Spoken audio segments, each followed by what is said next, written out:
Et quelle est la situation au Maghreb? On en parle avec vous, Francis Guilès. Bonjour, vous êtes chercheur affilié au Centre de Relations Internationales à Barcelone. À ce jour, on ne compte que quelques centaines de cas en Algérie, au Maroc et en Tunisie confondus et moins de 100 morts. Des pays qui font, il faut le dire, très très peu de tests.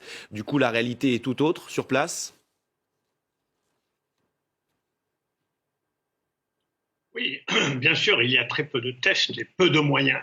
Néanmoins, le contraste entre l'Algérie et la Tunisie est assez marqué.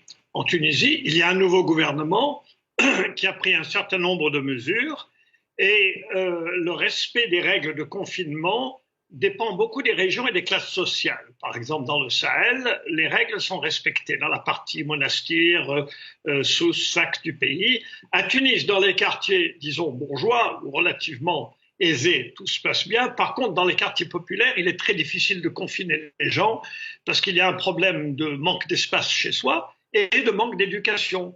À l'intérieur du pays, ça n'est pas comme sur la côte. Donc, c'est contrasté. Par contre, il y a lieu de noter que le nouveau patron de la Fédération des chefs d'entreprise tunisiens, l'UTICA, a lancé une attaque très malvenue contre le gouvernement, l'accusant de faire payer trop de taxes au secteur privé, venant de la part d'un homme qui n'a jamais dirigé une entreprise privée. C'est complètement à côté de la plaque et ça ne contribue pas du tout à aider. Mais je dirais que l'État tunisien, jusqu'à maintenant, ne s'en sort pas si mal, surtout vu les arguments pour créer un nouveau gouvernement, les difficultés politiques et la faiblesse économique relative de la Tunisie. En Algérie, on est dans un autre cas d'espèce. Pour illustrer le propos, je raconterai deux histoires. La première, c'est que la compagnie chinoise, la CSEC, qui construit la grande mosquée d'Alger, un chantier de 10 milliards de dollars, a envoyé 450 000 dollars d'aide à l'Algérie médicale. Et où est allée cette aide? Directement à l'hôpital militaire d'Alger, à Innaja. Donc ces messieurs, en haut lieu, s'occupent de leur santé et se fichent du reste.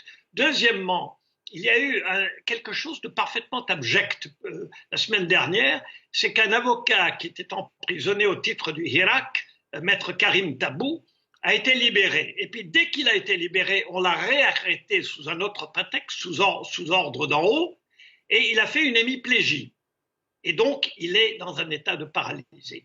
C'est absolument incroyable à quel point ce président, qui a été mal élu, puisque les trois quarts des Algériens n'ont pas voté pour lui, maintenant manifeste une incompétence, un mépris de la population qui est très frappant. Je voudrais revenir sur vos propos sur la Chine. On le sait, donc la Chine est en train d'aider notamment les Algériens. La Chine peut-elle se servir de cette crise sanitaire dont elle est sortie pour développer son implantation sur le sol africain ? La Chine est déjà très présente en Algérie, a des contrats très importants et était très liée à Saïd Bouteflika. Mais ce qui est frappant, c'est que ce n'est pas l'aide de la Chine aux Algériens, c'est l'aide d'une compagnie chinoise qui a gagné énormément d'argent en Algérie, à l'hôpital militaire d'Alger qui est réservé aux officiers supérieurs. Donc il ne faut pas parler de l'aide de la Chine aux Algériens. C'est insulter le peuple algérien. L'aide des Chinois aussi fait partie de leur propagande. Donc peut-être que dans d'autres pays, ça se passe d'une autre façon. Mais à Alger, ils ne sont pas en train d'aider les Algériens. Il n'y a même pas un confinement général en Algérie. Donc on ne peut pas parler d'aide de la Chine au peuple algérien, pas du tout. L'Algérie où le corps médical se dit très inquiet, on a lu ses propos ces derniers jours. Mais le corps médical, tant en Algérie qu'en Tunisie, et je présume au Maroc, ce sont des médecins. Et dans des périodes de très grande difficulté ou de crise, comme celle que connaît l'Afrique du Nord, la réaction du corps médical n'est absolument pas différente de la réaction du corps médical espagnol, italien ou français. Ce sont des gens comme nous. Ce qu'il y a de différent, ce sont les régimes, ce sont les systèmes politiques. Or, en Tunisie, le système politique est peut-être bancal, il est peut-être affaibli par toutes les argumentations, la faiblesse économique depuis quelques années. Néanmoins, le Premier ministre fait un discours il y a 10 jours où il annonce la couleur, il prend des mesures. Ils ont fait par exemple une erreur il y a quelques jours, ils ont fermé les marchés de gros. Et puis ils se sont rendus compte qu'en fermant les marchés de gros, ça perturbait la distribution des fruits et légumes et poissons, etc. et donc que les queues étaient encore plus longues que d'habitude. Donc, ils sont revenus sur leur décision et ils ont décidé de réouvrir les marchés de gros.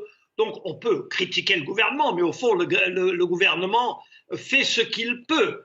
Tel n'est pas le cas à Alger, où le ministre des Habous a dit il y a une quinzaine de jours que le Hirak, le mouvement populaire, était affecté par l'étranger, façon de dire qu'il y avait quasiment un virus, ou que le ministre du Commerce se balade dans les marchés d'Alger il y a 2 semaines en vérifiant le prix des pommes de terre lui-même. Alors on est dans une situation complètement grotesque où il n'y a ni gouvernement, ni État, en tout cas pour la majorité des Algériens. C'est ce que les Algériens retiendront de cet épisode.